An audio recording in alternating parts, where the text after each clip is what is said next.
അവരുടെ പ്രദേശത്തൊക്കെ ഉണ്ടായിരുന്ന ഒരു സിനഗോഗ് എന്ന് പറയുന്ന ചെരിഞ്ഞ ഗോപുരത്തിന്റെ ആകൃതി, ആ ആകൃതിയൊക്കെ കടമെടുത്തുകൊണ്ടാണ് മലയാളികൾ തൃക്കാക്കരയപ്പൻ, താങ്കൾ നേരത്തെ പ്രതിപാദിച്ച തൃക്കാക്കരയും മഷ പറഞ്ഞ ഒരു വിഷയത്തിലേക്ക് ഞാൻ വരുന്നത്. ഈ തൃക്കാക്കരയപ്പൻ എന്ന് പറയുന്നത് അതൊരു ഹൈന്ദവ വിശ്വാസവുമായി ബന്ധപ്പെട്ടിട്ടുള്ള ഒരു സംഗതി അല്ല എന്നാണോ മാഷ് പറയുന്നത്?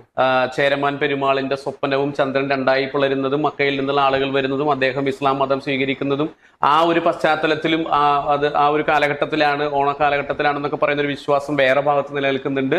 അതാണ് ഞാൻ നേരത്തെ പറഞ്ഞത്. ചരിത്രത്തിലേക്ക് നാം പോയി കഴിഞ്ഞാൽ ഒരുപാട് തലങ്ങളിലൂടെ, ബഹുമുഖമായ തലങ്ങളിലൂടെ, ചലനാത്മകമായ രീതിയിലേക്ക് കോണുകളിലൂടെ വീക്ഷിക്കേണ്ടി വരും, വ്യത്യസ്ത കോണുകളിലൂടെ വീക്ഷിക്കേണ്ടി വരും. അക്ഷരം തൊട്ടു തുടങ്ങാം നമുക്കൊരേ ആകാശം വീണു കിട്ടാൻ, ഇന്നലെയോളം കണ്ട കിനാവുകൾ ഈ ജന്മം തന്നെ നേടാൻ, ഈ ജന്മം തന്നെ നേടാൻ. ഏതു കുലം ജാതി ഭാഷയെന്നോർക്കാതെ ഐക്യമത്യത്തിൻ വഴിയിൽ മാനവരൊന്നായി തീരുന്നതും കാത്തൊരോണവില്ലെന്നും മുഴങ്ങും, ഓണവില്ലെന്നും മുഴങ്ങും എന്ന് കുട്ടികളോട് ഞാൻ പാടിക്കൊടുക്കാറുണ്ട്. നമസ്കാരം. എല്ലാ ഓണക്കാലത്തും ഓണവുമായി ബന്ധപ്പെട്ടുള്ള ചർച്ചകൾ ഉയർന്നു വരാറുണ്ട്. ഭൂരിഭാഗം ആളുകളും പോസിറ്റീവായിട്ടുള്ള ചർച്ചകളാണ് ഈ ഓണവുമായി ബന്ധപ്പെട്ട് ഉയർത്തി കൊണ്ടുവരാറുള്ളത് എങ്കിൽ കുറച്ചാളുകൾ, ന്യൂനപക്ഷം, നെഗറ്റീവായിട്ടുള്ള ചില ചർച്ചകളും കൊണ്ടുവരാറുണ്ട്. ചില ആളുകൾക്ക് ഓണം ആഘോഷിക്കാൻ പാടില്ല, ചിലർക്ക് അത് ആഘോഷിക്കാം, എല്ലാവർക്കും ആഘോഷിക്കാം എന്നൊക്കെയുള്ള അഭിപ്രായങ്ങളുള്ള ആളുകളുണ്ട്. ചില ആളുകൾ അതൊരു വാമന ജയന്തിയായി അതിനെ ചുരുക്കിക്കൊണ്ട് വരുന്ന ഒരു രീതി കാണാൻ കഴിയാറുണ്ട്. അത് ഹൈന്ദവ മതവിഭാഗവുമായി ബന്ധപ്പെട്ട് അവരുടെ ആചാരവുമായി ബന്ധപ്പെട്ടുള്ളതാണ് ഓണം എന്ന് പറയുന്ന ആളുകളുണ്ട്. ഈ തിരുവോണ ദിവസം പ്രത്യേകിച്ച് തൃക്കാക്കര എന്ന് പറയുന്ന ഒരു സ്ഥലത്ത്, ഒരു അമ്പലത്തില് ഉത്സവം നടക്കാറുണ്ട്. അതുമായി ബന്ധപ്പെടുത്തിയും സംസാരിക്കുന്ന ആളുകളുണ്ട്. എന്തായാലും ഇന്ന് ഈ ഓണവുമായി ബന്ധപ്പെട്ട് ഉയർന്നു വരുന്ന ചർച്ചകൾക്ക് മറുപടി പറയുന്നതിന് വേണ്ടി ഡോക്ടർ VC ബിനോജ്, അദ്ദേഹം ഒരു അധ്യാപകൻ കൂടിയാണ്, ഇന്ന് നമ്മോടൊപ്പമുണ്ട്. പക്ഷേ ഈ ഓണം യഥാർത്ഥത്തിൽ ആരുടെ ആഘോഷമാണ്? ആർക്കൊക്കെ ആഘോഷിക്കാം? എന്തായാലും കേരള പ്രാദേശികത്തിന്റെ പ്രേക്ഷകർക്ക് എല്ലാവർക്കും ഹൃദയം നിറഞ്ഞ ഓണാശംസകൾ ആദ്യമേ നേരുകയാണ്. ഓണം ഒരു വിശ്വോത്സവമാണ് എന്ന് പറയാനാണ് എനിക്കിഷ്ടം. കാരണം ഈ ലോകത്തിന്റെ മുഴുവൻ ഉത്സവമാണ് ഓണം എന്ന് പറയുന്നത് തന്നെയാണ് എനിക്ക് കൂടുതൽ ഇഷ്ടം. മലയാളി ഇന്ന് ലോകത്തിന്റെ എല്ലായിടത്തും ഉണ്ട്. അപ്പൊ ലോകത്തിന്റെ എല്ലായിടത്തും മലയാളി ഉണ്ട് എന്നതുകൊണ്ട് തന്നെ അത് വിശ്വോത്സവമായി തന്നെ പരിഗണിക്കപ്പെടേണ്ട ഒന്നാണ്. അല്ലെങ്കിൽ വിശിഷ്യ അത് മലയാളികളുടെ ദേശീയോത്സവമാണ് എന്ന് നമുക്ക് അർത്ഥശങ്കയ്ക്ക് ഇടയില്ലാതെ തന്നെ പറഞ്ഞു വെക്കാവുന്നതാണ്. അതാണ് ഒറ്റ വാക്കിൽ എനിക്ക് പറയാനുള്ളത്. ഓണത്തെക്കുറിച്ച് പറയാം. അതൊരു വാമന ജയന്തി എന്ന രീതിയിൽ കുറച്ച് കാലങ്ങളായിട്ട് അതുണ്ട്. അത് വാമന ജയന്തിയാണ് എന്ന് ഉറപ്പിച്ച് പറയുന്ന ആളുകളുണ്ട്. അതുകൊണ്ടാണോ ചില ആളുകൾ ഓണം നമുക്ക് ആഘോഷിക്കേണ്ടതില്ല, അത് ഒരു വിഭാഗത്തിന്റെ മാത്രം ആഘോഷമാണ് എന്നൊക്കെ പറയുന്ന ചില വാക്കുകൾ നമുക്ക് കേൾക്കാൻ കഴിയാറുണ്ട്? ഈ വാമന ജയന്തിയുമായി ബന്ധപ്പെട്ടിട്ടാണോ അങ്ങനെയുള്ള ചർച്ചകളൊക്കെ ഉയർന്നു വരുന്നത്? വാസ്തവത്തിൽ നമ്മൾ നോക്കുന്ന സമയത്ത് നമ്മൾക്കതിനെ ഒരു ഏകമുഖമായിട്ടുള്ള ഒരു പ്രതിഭാസമാണ്, അല്ലെങ്കിൽ ഏകമുഖമായ ഒരു കാഴ്ചപ്പാടാക്കി ഒതുക്കാൻ കഴിയുന്ന ഒന്നാണ് മലയാളിയുടെ ഓണം എന്നൊരു ധാരണ എനിക്കില്ല. എൻ്റെ ചെറിയ അറിവിൽ അത്തരമൊരു ധാരണയിലൂടെയല്ല ഞാൻ ഓണത്തെ നോക്കിക്കണ്ടിട്ടുള്ളത്, മനസ്സിലാക്കിയിട്ടുള്ളത്. അതൊരു ചലനാത്മകമായ ചരിത്രത്തിന്റെ അവശേഷിപ്പ് എന്ന രീതിയിൽ, ഒരു സങ്കലന സംസ്കൃതിയുടെ ആഘോഷം എന്ന രീതിയിൽ വേണമെങ്കിൽ നമുക്ക് ഓണത്തെ നോക്കിക്കാണാമെന്നുള്ളതാണ്. എന്തുകൊണ്ടാണ് ഞാൻ അങ്ങനെ ഒരു സങ്കലനമായ സംസ്കൃതിയുടെ ആഘോഷം എന്ന രീതിയിൽ പറയാൻ കാരണം, ഓണത്തെ സംബന്ധിച്ച് വിഭിന്നമായ ഒരുപാട് കഥകൾ ഓണത്തിന്റെ പുറകിലുണ്ട് എന്നുള്ളതാണ്. അതിനെ നമുക്ക് ഐതിഹ്യത്തിന്റെ പശ്ചാത്തലത്തിലൂടെ നോക്കാം, അല്ലെങ്കിൽ ചരിത്രത്തിന്റെ പശ്ചാത്തലത്തിലൂടെ നോക്കാം. ഐതിഹ്യം എന്ന് പറയുമ്പോൾ നമുക്കറിയാം അതിൽ അതിമാനുഷികത്വം വരും, അല്ലെങ്കിൽ മറ്റ് ഭാവനാത്മകമായ കുറെ കാര്യങ്ങളൊക്കെ ചേർന്ന് വരുമ്പോഴാണ് അത് ഐതിഹ്യമായിട്ട് മാറുന്നത്. വസ്തുതാപരമായി വിശകലനം ചെയ്യുമ്പോൾ അത് ചരിത്രപരമായിട്ട് വരും. ഓണത്തെ നമുക്ക് ചരിത്രപരമായും ഐതിഹ്യപരമായും ഒക്കെ തന്നെ നോക്കിക്കാണാവുന്നതാണ്. അങ്ങനെ നോക്കുന്ന സമയത്ത് ഒരു വേദ പശ്ചാത്തലത്തിൽ, അല്ലെങ്കിൽ വൈദികമായ ഒരു കാലഘട്ടത്തിന്റെ പശ്ചാത്തലത്തിലൂടെ നോക്കി വരികയാണെങ്കിൽ നമുക്കതിന് ഋഗ്വേദത്തിന്റെ കാലഘട്ടത്തിൽ പ്രതിപാദിക്കുന്ന ത്രിവിക്രമൻ എന്ന് പറയുന്ന കഥാപാത്രത്തെ പറ്റി, അവിടെ നിന്ന് ഇങ്ങോട്ട് പിന്നീട് അർത്ഥശാസ്ത്രത്തിലൂടെ മനുസ്മൃതിയിലൂടെയൊക്കെ കടന്ന് ഇങ്ങോട്ട് വന്നു കഴിഞ്ഞാൽ മഹാഭാരതത്തിലേക്കൊക്കെ വരുമ്പോൾ അത് ചെറിയ രീതിയിൽ ഈ പറയുന്ന മഹാഭാരതത്തിന്റെ ആദ്യ ഘട്ടം മഹാഭാരതത്തിന്റെ ശാന്തിപർവത്തിലും വനപർവത്തിലുമാണ് ഇതുമായി ബന്ധപ്പെട്ട, അല്ലെങ്കിൽ ഓണം എന്ന രീതിയിലൊന്നും അവിടെ പ്രതിപാദിക്കുന്നില്ല. മഹാബലി എന്ന് പറയുന്ന ആ ഒരു കഥാപാത്രത്തെ മാത്രമാണ് ചെറുതായി ഒന്ന് പ്രതിപാദിച്ച് പോരുന്നത്. അത്തരം ഒരു പശ്ചാത്തലത്തിലൂടെ നാം ഓണത്തെ നോക്കിക്കാണുകയാണെങ്കിൽ, അല്ലെങ്കിൽ മഹാബലിയെ നോക്കിക്കാണുകയാണെങ്കിൽ, അവിടെ നമുക്ക് കാണാൻ വേണ്ടി കഴിയുക ബ്രഹ്മാവിന്റെ പുത്രനായിട്ടുള്ള മരീചിയുടെ പുത്രനായിട്ടുള്ള കശ്യപന് 2 ഭാര്യമാർ, ഒരാൾ ദിതി എന്ന പേരിലും ഒരാൾ അതിഥി എന്ന പേരിലും ഉണ്ട്. അതിലെ അതിഥിയുടെ മക്കളായി ദേവന്മാരും ദിതിയുടെ മക്കളായി അസുരന്മാരും വരുന്നുണ്ട്. ആ അസുരന്മാരുടെ തുടർച്ച എന്ന രീതിയിൽ ഹിരണ്യകശിപു വരുന്നു. ആ ഹിരണ്യകശിപുവിന്റെ മകനായി പ്രഹ്ലാദൻ വരുന്നു. ആ പ്രഹ്ലാദന്റെ മകനായിട്ടുള്ള വിരോചനൻ, അദ്ദേഹത്തിന്റെ മകനായിട്ടാണ് മഹാബലി. ആ ഒരു വൈദിക പശ്ചാത്തലത്തിലൂടെ നോക്കിക്കഴിഞ്ഞാൽ നമുക്ക് കാണാൻ വേണ്ടി കഴിയുക.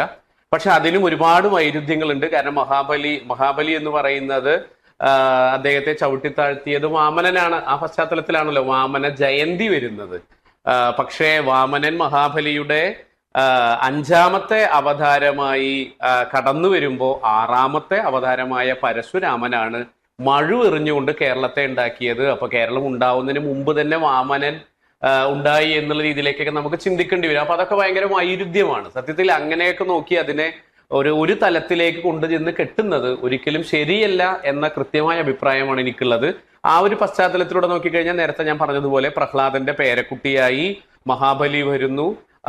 പ്രഹ്ലാദൻ എന്ന് പറയുന്നത് അത്രമേൽ വലിയ വിഷ്ണുഭക്തനാണ്. ആ വിഷ്ണുഭക്തനായിട്ടുള്ള അയാളെ സഹായിക്കുന്ന വേണ്ടിയാണ് നരസിംഹം അവതാരം വരുന്നത്, 4ാമത്തെ അവതാരം. പിന്നീട് ഈ പറയുന്ന മഹാബലിയെ ചവിട്ടിത്താഴ്ത്താൻ വാമനൻ വരുന്നു എന്നൊക്കെ പറയുമ്പോൾ അതിലൊരുപാട് വൈരുദ്ധ്യങ്ങളുണ്ട് എന്ന് തന്നെ നമുക്ക് നോക്കിക്കാണേണ്ടി വരും. അപ്പൊ ഇതൊക്കെയാണ് അതിന്റെ ഒരു ചരിത്രം എന്ന് പറയുന്നത്, മഹാബലിയുടെ ചരിത്രം എന്ന് പറയുന്നത്. അത് ഓണത്തിലേക്ക് നമ്മൾ വരുന്ന സമയത്ത് അതിനും അപ്പുറത്തേക്കുള്ള ഒരു കാർഷിക സംസ്കൃതിയുടെ ആഘോഷമായിട്ടാണ് മലയാളിയുടെ ഒരു തുടർച്ച എന്നുള്ള നിലയ്ക്ക് ഓണം കടന്നു വരുന്നത്. കാരണം മധുരൈ കാഞ്ചി എന്ന് പറയുന്ന സംഘകാല കൃതിയിലാണ് ഓണം ഒരു കാർഷിക ഉത്സവമാണ് എന്ന് വളരെ കൃത്യമായി തന്നെ പ്രതിപാദിക്കുന്നത്.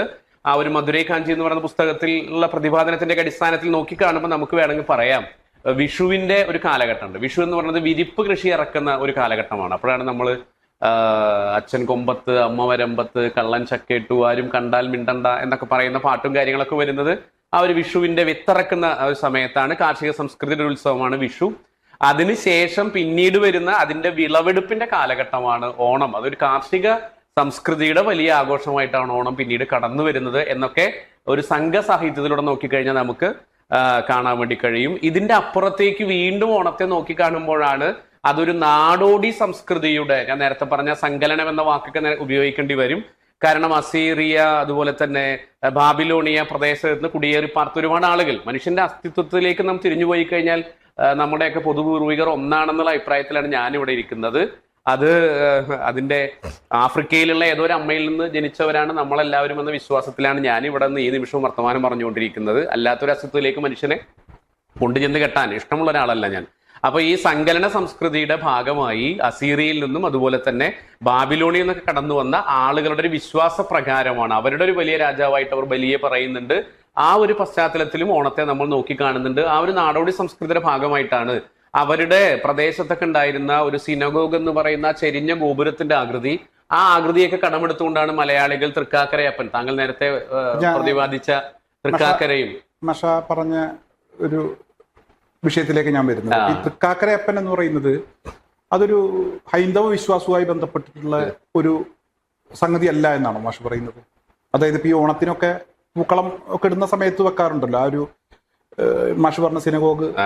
അത് യഥാർത്ഥത്തിൽ അത് അങ്ങനെയാണെന്നാണ് ഞാൻ ധരിച്ചിരുന്നത്. അതുപോലെ ഭൂരിഭാഗം ആളുകളും അങ്ങനെയാണ് അതിനെക്കുറിച്ച് ധരിച്ചു വച്ചിരിക്കുന്നത് എന്നാണ് മനസ്സിലാക്കാൻ കഴിഞ്ഞിട്ടുള്ളത്. യഥാർത്ഥത്തിൽ അത് എന്താണ്? അതാണ് ഞാൻ പറയാൻ ആഗ്രഹിച്ചത്. അങ്ങനെ നമുക്ക് ഏതെങ്കിലും ഒരു തലത്തിലേക്ക് അതിനെ ചെന്തു കൊണ്ട് കെട്ടാൻ ഒരിക്കലും ചരിത്രത്തെ കഴിയില്ല. അത് ഇങ്ങനെ ഒഴുകിക്കൊണ്ടിരിക്കുന്ന ഒന്നാണ്. നമ്മൾ ഹെറാക്ലിറ്റസിന്റെ ഏറ്റവും മനോഹരമായ വരികൾ അദ്ദേഹം പറയുന്നുണ്ട്, ഒരു പുഴയിൽ ഒരിക്കലും നമുക്ക് 2 തവണ ഇറങ്ങാൻ വഴി കഴിയുകയില്ല എന്ന് പറയാറുണ്ട്. ചരിത്രം ഇങ്ങനെ എപ്പോഴും ഇങ്ങനെ സഞ്ചരിച്ചുകൊണ്ടേയിരിക്കും. അപ്പോൾ പഴമയിൽ നിന്ന് പോയ കാലഘട്ടത്തിൽ നിന്ന് നമ്മൾ എടുത്ത് കിട്ടുന്ന സംസ്കൃതിയുടെ ഒരു സങ്കലനം തന്നെയാണ്, ഒരു സമ്മിശ്ര രൂപം തന്നെയാണ് നമ്മുടെ എല്ലാ ആഘോഷങ്ങളും എല്ലാ ഉത്സവങ്ങളും. അതിലെ ഏറ്റവും പ്രധാനപ്പെട്ട ഒരു ഉത്സവമാണ് ഓണം എന്നുള്ളത്. അതിൽ യാതൊരു തർക്കവുമില്ല. ഇനി അതിന്റെ മറ്റൊരു തലത്തിലേക്ക് പോയാൽ നാടോടി സംസ്കൃതിയുടെ പശ്ചാത്തലം ഞാൻ പറഞ്ഞു. ആ പശ്ചാത്തലത്തിലാണ് നമ്മളുടെ ഈ ഓണവില്ല് എന്ന് പറയുന്നത്, തല്ല് എന്ന് പറയുന്നത്, ഇതൊക്കെ ഒരു നാടോടി സംസ്കൃതിയുടെ ഭാഗമായിട്ട് വരുന്നതാണ്. നമ്മൾ അതിന്റെ ഈ ഓണപ്പൊട്ടനും ഓണത്തെയ്യവും അതുപോലെ തന്നെ ഓണത്താറും ഇപ്പൊ സിനിമകളിലെ പഴയ പാട്ടൊക്കെ ഇപ്പൊ ഓണത്താറാടി വരുന്നേ എന്നൊക്കെ പറയുന്ന കൈതപ്പുറം എഴുതിയിട്ടുള്ള മനോഹരമായൊരു സിനിമ വരികളൊക്കെ ഉണ്ട്. അതൊക്കെ ഈ വടക്കൻ കേരളത്തിലേക്ക് പോയി കഴിഞ്ഞാൽ ഒരു തെയ്യമാണ് ഓണത്താർ എന്ന് പറയുന്നത്. അതിനെ മഹാബലിയുടെ പ്രതിരൂപമാണെന്ന് പറയുന്നുണ്ട്, വാമനന്റെ പ്രതിരൂപമാണെന്ന് പറയുന്നുണ്ട്. അപ്പൊ ഇതൊക്കെ സത്യം പറഞ്ഞു കഴിഞ്ഞാൽ നമുക്ക് ഐതിഹ്യങ്ങളാണ്. അവിടെ നമ്മള് ഭക്തിയെ ഒരിക്കലും നമ്മൾ യുക്തി കൊണ്ട് അളക്കരുത് എന്നൊക്കെയാണ് പൊതുവെ നമ്മൾ പറയാറുള്ളത്. അതൊരു ഐതിഹ്യമാണ്, അതിന്റെ വഴിക്ക് പോകുന്നു. പക്ഷെ ഒരു തലത്തിൽ അതിനെ കൊണ്ടുപോയി ചെന്ന് കെട്ടുന്നത് ശരിയല്ല എന്ന കൃത്യമായ അഭിപ്രായമാണ് എനിക്ക് ആ വിഷയത്തിന്റെ മുകളിലുള്ളത്. കാരണം ഇനിയും തിരുവോണത്തിന്റെ പുറകിലെ ചരിത്രത്തിലേക്ക് നമ്മൾ പോയി കഴിഞ്ഞാൽ ഒരു ഘട്ടത്തിൽ ചേരമാൻ പെരുമാളിന്റെ സ്വപ്നവും ചന്ദ്രൻ രണ്ടായി പിളരുന്നതും മക്കയിൽ നിന്നുള്ള ആളുകൾ വരുന്നതും അദ്ദേഹം ഇസ്ലാം മതം സ്വീകരിക്കുന്നതും ആ ഒരു പശ്ചാത്തലത്തിലും ആ ഒരു കാലഘട്ടത്തിലാണ്, ഓണക്കാലഘട്ടത്തിലാണെന്നൊക്കെ പറയുന്ന ഒരു വിശ്വാസം വേറെ ഭാഗത്ത് നിലനിൽക്കുന്നുണ്ട്. ഇതിനപ്പുറത്തേക്ക് നമ്മളുടെ തെക്കൻ കേരളത്തിൽ കൂരടനാട് എന്ന് പറയുന്ന ഒരു പ്രദേശം ഉണ്ടായിരുന്നു. അത് കേരളമാണ്. അവിടെ മാവേലി വാണരജൻ എന്ന് പറയുന്ന ഒരു രാജാവ് ഉണ്ടായിരുന്നു. ആ രാജാവിനെ അപ്പുറത്ത് പാണ്ഡ്യന്മാരായിട്ടുള്ള ആളുകൾ വന്ന് തോൽപ്പിക്കുന്ന ഒരു ചരിത്രവും, അങ്ങനെ അവിടത്തെ രാജാവായിരുന്നു മാവേലി എന്ന് പറയുന്ന രാജാവ് എന്ന രീതിയിലൊക്കെയുള്ള ഒരുപാട് അതാണ് ഞാൻ നേരത്തെ പറഞ്ഞത്. ചരിത്രത്തിലേക്ക് നാം പോയി കഴിഞ്ഞാൽ ഒരുപാട് തലങ്ങളിലൂടെ, ബഹുമുഖമായ തലങ്ങളിലൂടെ, ചലനാത്മകമായ രീതിയിലേക്ക് വ്യത്യസ്ത കോണുകളിലൂടെ വീക്ഷിക്കേണ്ടി വരും. ഏറ്റവും ചുരുക്കത്തിൽ അത് മലയാളിയുടെ ദേശീയോത്സവമാണ് എന്നൊരു നല്ല ആശയത്തിലൂടെ നോക്കിക്കണ്ടുകൊണ്ട് നമ്മളെല്ലാവരും, ഞാൻ അധ്യാപകനാണെന്നുകൊണ്ട് ഞാൻ കുട്ടികളോട് പറയാറുണ്ട്, അക്ഷരം തൊട്ടു തുടങ്ങാം നമുക്കൊരേ ആകാശം വീണു കിട്ടാൻ, ഇന്നലെയോളം കണ്ട കിനാവുകൾ ഈ ജന്മം തന്നെ നേടാൻ, ഈ ജന്മം തന്നെ നേടാൻ. ഏതു കുലം ജാതി ഭാഷയെന്നോർക്കാതെ ഐക്യമത്യത്തിൻ വഴിയിൽ മാനവരൊന്നായി തീരുന്നതും കാത്തൊരോണവില്ലെന്നും മുഴങ്ങും, ഓണവില്ലെന്നും മുഴങ്ങും എന്ന് കുട്ടികളോട് ഞാൻ പാടിക്കൊടുക്കാറുണ്ട്. അപ്പൊ ആ ഓണവില്ലിന്റെ മുഴക്കം എന്ന് പറയുന്നത് ഒരു സംഗീതമാണ്. ആ സംഗീതം ആഗ്രഹിക്കുന്നത് മാനവരൊന്നായി തീരുന്നതും കാത്തിരിക്കുന്ന ഒരു സംഗീതമാണ്. മനുഷ്യൻ മനുഷ്യനെ സംഗീതം പോലെ സ്നേഹിക്കുന്ന ഒരു കാലഘട്ടമാണ്. തീർച്ചയായും ആ ഒരു കാലഘട്ടം തന്നെയാണ് മാവേലിയുടെ നാട്. അതുകൊണ്ടാണ് നമ്മൾ മാവേലി നാട് വാണിയിടും കാലം എന്നുള്ള കവിതയുണ്ടല്ലോ, ആ കവിതയ്ക്ക് പോലും ഒരു കൃത്യമായ ഒരു അജ്ഞാത കർത്തൃത്വമാണ് ആ കവിത എന്നാണ് പറയാറുള്ളത്. നമ്മൾ അതിനെ സഹോദരൻ അയ്യപ്പൻ എഴുതി എന്നൊക്കെ പറയുന്നെങ്കിൽ പോലും ഉള്ളൂരിനെ പോലെയുള്ള ആളുകളൊക്കെ പറഞ്ഞു പോയിട്ടുള്ളത് അത് സഹോദരൻ അയ്യപ്പൻ അതിന് മുമ്പ് തന്നെ AD 16-17 കാലഘട്ടത്തിൽ രചിക്കപ്പെട്ട ഒരു കൃതിയാണെന്ന രീതിയിലാണ് മാവേലി നാട് വാണിയിടും കാലം എന്നുള്ള ആ ഒരു മനോഹരമായ പാട്ടിനെ പോലും വിവക്ഷിക്കുന്നത്. അപ്പൊ അതിൽ പോലും അഭിപ്രായങ്ങൾ വ്യത്യസ്തമാണ്. ഇപ്പം ഏത് സമയം മുതൽക്കായിരിക്കും നമുക്ക് ഈ ഓണമൊക്കെ അതൊരു മതപരമായിട്ടുള്ള ആചാരത്തിന്റെ ഭാഗമാണ് എന്ന രീതിയിലുള്ള ചർച്ചകളൊക്കെ ഉയർന്നു വരാൻ തുടങ്ങിയത്? എൻ്റെ ഒന്നും ചെറുപ്പത്തിൽ ഞാൻ അങ്ങനെ കേട്ടിട്ടില്ല. ഈ വളരെ ഒരു സമീപ സമയത്താണെന്ന് തോന്നുന്നു അത്തരത്തിലുള്ള ചർച്ചകൾ കൂടുതലായി ഉയർന്നു വരുന്നു. അതൊരു എന്തുകൊണ്ടായിരിക്കും അങ്ങനെ ചില ആളുകൾ അതിൻ്റെ മുകളിൽ ശാഠ്യം പിടിക്കുന്നത്? കാരണം നമ്മളൊക്കെ നമ്മുടെ ഒരു ആഘോഷം മറ്റുള്ള ആളുകൾ കൂടെ ആഘോഷിക്കുമ്പോൾ അതിൽ സന്തോഷിക്കുന്ന ആളുകളാണ് നമ്മൾ. നമ്മുടെ പ്രത്യേകിച്ച് ഇപ്പം നബിദിനം വരാറുണ്ട്, അതുപോലെ ക്രിസ്മസ് വരാറുണ്ട്, അതുപോലെ മറ്റ് ഹൈന്ദവ വിഭാഗങ്ങളുമായി ബന്ധപ്പെട്ട അവരുടെ ആഘോഷങ്ങൾ വരാറുണ്ട്. ഇപ്പം പൂരങ്ങൾ, നമ്മളെല്ലാവരും ഒരുമിച്ചാണ് അതൊക്കെ ആഘോഷിക്കാറുള്ളത്. നമ്മുടെ ഒരു രീതി അതാണ്, സംസ്കാരം അതാണ്. പക്ഷെ ചില ആളുകൾ ഇത് ഞങ്ങളുടേത് മാത്രമാണ് എന്ന് പറയുന്ന ഒരു അവസ്ഥയിലേക്ക് കാര്യങ്ങൾ പോയിരിക്കുന്നു. എന്തുകൊണ്ടായിരിക്കും അങ്ങനെ? അത് ഏതൊരു സമയത്തായിരിക്കും അങ്ങനെ പോയത്? ഇവിടെ നമ്മളുടെ മനുഷ്യ സംസ്കൃതിയുടെ ഒരു പുരോഗതിയെ എടുത്തു നോക്കിക്കഴിഞ്ഞാൽ ഞാനതിനെ നോക്കിക്കാണുന്നത് മനുഷ്യന്റെ സർഗാത്മകതയുടെ ഒരു പ്രതിഫലനത്തിന്റെ ഭാഗമായിട്ടാണ് എല്ലാ പുരോഗതിയും ഉണ്ടായിട്ടുള്ളത്. മതങ്ങളാണെങ്കിൽ പോലും നമ്മൾ നൂറ്റാണ്ടുകളുടെ ഇന്നലകളിലേക്ക് തിരിഞ്ഞു നോക്കിക്കഴിഞ്ഞാൽ ഉണ്ടായിട്ടധികം കാലം ഇല്ല എന്ന് വിശ്വസിക്കുന്ന ഒരാളാണ് ഞാൻ. എല്ലാ മതങ്ങളെയും ഒരുപോലെ സ്നേഹിക്കുന്ന, അല്ലെങ്കിൽ ഇന്ത്യൻ ഭരണഘടനയെ ഏറ്റവും അധികം വിശ്വസിക്കുന്ന ഒരാൾ എന്നുള്ള നിലയ്ക്ക് എല്ലാത്തിനെയും തുല്യ പ്രാധാന്യത്തോടുകൂടി നോക്കിക്കാണുന്ന ഒരാളാണ്. അപ്പോ മനുഷ്യ സംസ്കൃതിയുടെ ഒരു ഭാവനാത്മകതയുടെ ഭാഗമായിട്ടാണ് ഇതൊക്കെ പിറവി കൊണ്ടിട്ടുള്ളത്. മതങ്ങളാണെങ്കിൽ പോലും അതൊക്കെ പറയുന്നത് മനുഷ്യന്റെ അടിച്ചമർത്തപ്പെട്ടവന്റെ നെടുവീർപ്പാണ് മതം എന്ന് പറയുന്ന ഒരാശയത്തിലൂടെ കടന്നു പോകുന്നുണ്ട്. വ്യത്യസ്തമായ ആശയങ്ങളൊക്കെ ഉണ്ട്. പക്ഷെ ഇവിടെയൊക്കെ ചെറിയ അതിർവരമ്പുകളാൽ നമ്മളെയൊക്കെ വിഭജിക്കപ്പെടുന്ന ആശയങ്ങൾ കടന്നു വരുന്നുണ്ട്. തീർച്ചയായും ആ ആശയങ്ങൾ രാഷ്ട്രീയ തലത്തിലേക്കൊക്കെ ഒരുപാട് കൂടുതലായി കടന്നു വരുമ്പോഴാണ് ഇത്തരത്തിലുള്ള ഒരു പ്രതിഫലനം സംഭവിക്കുന്നത്. അതുകൊണ്ട് തന്നെയാണ് ഇന്ത്യൻ ഭരണഘടന തീർച്ചയായും പറയുന്നത് മതങ്ങളെ ഒരു കാരണവശാലും നമ്മൾ ഭരണഘടനയ്ക്ക് അകത്തേക്ക് കൊണ്ടുവരേണ്ടതില്ല. അതൊക്കെ അവനവന്റെ വിശ്വാസങ്ങളുമായി കടന്നു പോകേണ്ട ഒന്നാണ്. ആ വിശ്വാസങ്ങൾ അവൻ ആചരിക്കുകയും അത് അതുവഴി സഞ്ചരിച്ചു പോയിക്കൊള്ളട്ടെ എന്നതും മറ്റൊരാളുടെ വിശ്വാസത്തിലേക്ക് അതിരി കടന്ന എത്തിനോക്കലുകൾ ഇല്ലാതിരിക്കലാണ് ഏറ്റവും നല്ലത് എന്നൊരു കാഴ്ചപ്പാടാണ് എനിക്കുള്ളത്. പക്ഷെ അത് വ്യത്യസ്തമായി സംഭവിച്ചുകൊണ്ടിരിക്കുന്നുണ്ട്. ഈ ഒരു സമയത്തെ ഓണാഘോഷം, ഇപ്പം ഓണാഘോഷത്തിന്റെ ഒരു സമയത്താണ് നമ്മളൊക്കെ ഉള്ളത്. അതെ, പ്രേക്ഷകർക്കുള്ള ഓണാശംസകൾ മാഷ ആദ്യം തന്നെ പറഞ്ഞു. ഇത്തവണ ഓണാഘോഷം മാത്രമല്ല, ഇപ്പം മാവേലിയുമായി ബന്ധപ്പെട്ട് നമ്മൾ ആ ഒരു വിഷയത്തെക്കുറിച്ചുള്ള ഒരു പാട്ട്, കള്ളവുമില്ല ചതിയുമില്ല എള്ളോളമില്ല പൊളിവചനം. എന്തായാലും ഈ ഒരു ഓണത്തോടനുബന്ധിച്ച് ഓണത്തോട് അടുത്ത സമയത്ത് തന്നെയാണ് നബിദിനവും കടന്നു വരുന്നത്. അതെ, അതായത് റബീഉൽ അവ്വൽ മാസം വർഷപ്രകാരം അന്ത്യപ്രവാചകനായിട്ടുള്ള മുഹമ്മദ് നബി ജനിച്ചതും അതുപോലെ തന്നെ മരിച്ചതുമൊക്കെ ഈ ഒരു മാസത്തിലാണ്, ഈ ഒരു ദിവസത്തിലാണ്. അപ്പൊ ഈ ഒരു നബിദിനുമായി ബന്ധപ്പെട്ട് ഈ ഓണത്തോട് ചേർത്ത് പറയുമ്പോൾ മാഷ്ക്ക് അത് എങ്ങനെ അതിനെക്കുറിച്ച് പറയാൻ കഴിയും? എന്താണ് മാഷ് അതിനെക്കുറിച്ചുള്ള ഒരു നിരീക്ഷണം? ഞാൻ നേരത്തെ പറഞ്ഞല്ലോ, ഈ പ്രവാചകൻ മുഹമ്മദ് നബി എന്ന് പറയുന്നത് ജീവിതത്തിൽ ഒരിക്കലും കളവ് പറയാത്ത അൽ-അമീൻ എന്ന ഒരു ഓമനപ്പേര് നേടിയിട്ടുള്ള ഒരു വ്യക്തിയാണ്. ഇവിടെ മാവേലി നാട് വാണിടും കാലം മനുഷ്യരെല്ലാവരും ഒന്നുപോലെ കള്ളവും അതുപോലെ തന്നെ ഇതൊന്നും പറയുന്നില്ല, അങ്ങനെ ഒരു വ്യക്തിയാണെന്നാണ് പറയുന്നത്. രണ്ടും ഒരേ സമയത്ത് വന്നിരിക്കുന്നു. നബിദിനം ത്തിന്റെ ആഘോഷ പരിപാടികൾ ഇപ്പം പള്ളികളിലൊക്കെ കാണാൻ കഴിയും. ലൈറ്റും മറ്റുമൊക്കെ വെച്ച് പള്ളികളൊക്കെ അലങ്കരിച്ച കാഴ്ചകൾ നമുക്ക് കാണാൻ കഴിയും. ഈ സമയത്ത് തന്നെയാണ് ഓണാഘോഷവും വരുന്നത്. ആളുകൾ എല്ലാവരും ഈ രണ്ട് ആഘോഷത്തിനു വേണ്ടിയുള്ള തയ്യാറെടുപ്പ് നടത്തിക്കൊണ്ടിരിക്കുക. തീർച്ചയായും അത് ഏറ്റവും നല്ല ഒരു ശുഭസൂചകമായ ഒന്നായിട്ടാണ് ഞാൻ അതിനെ കാണുന്നത്. കാരണം അതിൽ നിന്നും തന്നെ നമുക്ക് ചില കാര്യങ്ങൾ മനസ്സിലാക്കിയെടുക്കാനുണ്ട്. രണ്ടും ഏറ്റവും നന്നായി സമന്വയിക്കുന്ന ഓണം എന്ന് പറയുന്നതും അതോടൊപ്പം തന്നെ നബിദിനവും കൂടി കടന്നു വരുന്ന സമയത്ത് രണ്ടും നമ്മൾ പറയും, ഇപ്പോൾ ഹൈന്ദവ തലത്തിലൂടെ നോക്കുന്ന സമയത്ത് സഹിഷ്ണുതയാണ് അതിൻ്റെ ഒരു കാതൽ എന്ന് പറയാറ്. സഹിഷ്ണുത എന്ന് പറഞ്ഞു കഴിഞ്ഞാൽ എല്ലാത്തിനെയും സ്വീകരിക്കാനുള്ള ഒരു മനസ്സാണ് സഹിഷ്ണുത എന്നുള്ള, ടോളറൻസ് എന്നുള്ള പദത്തിലൂടെ ഉദ്ദേശിക്കുന്നത്. ഹൈന്ദവ മതത്തിന്റെ ഏറ്റവും വലിയ അകക്കാമ്പ് എന്ന് പറയുന്നത് സഹിഷ്ണുതയാണ്. അതുപോലെ തന്നെ ഞാൻ മനസ്സിലാക്കിയത് ഇസ്ലാം മതം എന്ന് പറയുന്ന ആശയത്തിന്റെ അകക്കാമ്പ് എന്ന് പറയുന്നത് സാഹോദര്യമാണ്. അതായത് ചുറ്റുവട്ടത്തുള്ള എല്ലാത്തിനെയും ചേർത്ത് പിടിക്കുക, ഉൾക്കൊള്ളുക എന്ന് തന്നെയാണ്. ഈ രണ്ട് ആശയങ്ങളുടെയും ഒരു സമന്വയമായിട്ട് ഈ തിരുവോണ ദിവസം കടന്നു വന്നപ്പോൾ തീർച്ചയായും അത് പ്രത്യേകിച്ച് മലയാളികൾക്ക് സമ്മാനിക്കുന്നത് മഹത്തായ മറ്റൊരു അനുഭവമാണ്. ആ രീതിയിൽ തന്നെ ഓണവും നബിദിനവും ആ ഒരു ആഴത്തിൽ തിരിച്ചറിഞ്ഞുകൊണ്ട് ആഘോഷിക്കപ്പെടേണ്ട ഒന്നാണ്. അല്ലാതെ പരസ്പരം അതൊരു ആക്രമണത്തിന് അല്ലെങ്കിൽ പരസ്പരം ഒരു വഴക്കിടലിനുള്ള ഒരു വേദിയാവാതെ തന്നെ നമുക്ക് എല്ലാവർക്കും പരസ്പരം ചേർന്ന് നിന്നുകൊണ്ട് ആഘോഷിക്കാൻ കഴിയുന്ന ഒരു ദിവസമായി നമുക്കതിനെ മാറ്റണം. രണ്ടും ഇഴചേർന്ന് വന്നത് ആ ഒരു പശ്ചാത്തലത്തിലായിരിക്കണം, നമുക്ക് തന്നിട്ടുള്ളൊരു സന്ദേശമായിരിക്കണം എന്ന്. കാലം തന്നൊരു സന്ദേശമാണ്, അല്ലെങ്കിൽ കാലം നമ്മളെ ബോധ്യപ്പെടുത്തിയതാണ്. പലപ്പോഴും APJ അബ്ദുൽ കലാമിന്റെയൊക്കെ വാക്കുകൾ കടമെടുത്തു കഴിഞ്ഞാൽ സമയവും കാലവുമാണ് നമ്മുടെ ഗുരുനാഥന്മാർ എന്ന് പറയാറുണ്ട്. അപ്പൊ കാലം ഒരു ഗുരുനാഥനായി കടന്നു വന്നുകൊണ്ട് മുഹമ്മദ് നബിയും പറഞ്ഞത് അങ്ങനെയാണ്. ഞാൻ കടന്നു വന്ന ഒരു അധ്യാപകനായിട്ടാണെന്ന് അദ്ദേഹം തന്റെ വാക്കുകളിൽ ഒരിക്കൽ പറയേണ്ടായിട്ടുണ്ട്. അപ്പൊ അതുപോലെ ഇവിടെ കാലം ഒരു അധ്യാപകനായി വന്ന് സമൂഹത്തെ ബോധ്യപ്പെടുത്തുന്ന രീതിയിലാണ് നബിദിനവും തിരുവോണവും ഒരുമിച്ച് വന്നത് എന്നുള്ളൊരു ധാരണയാണ് എനിക്കുള്ളത്.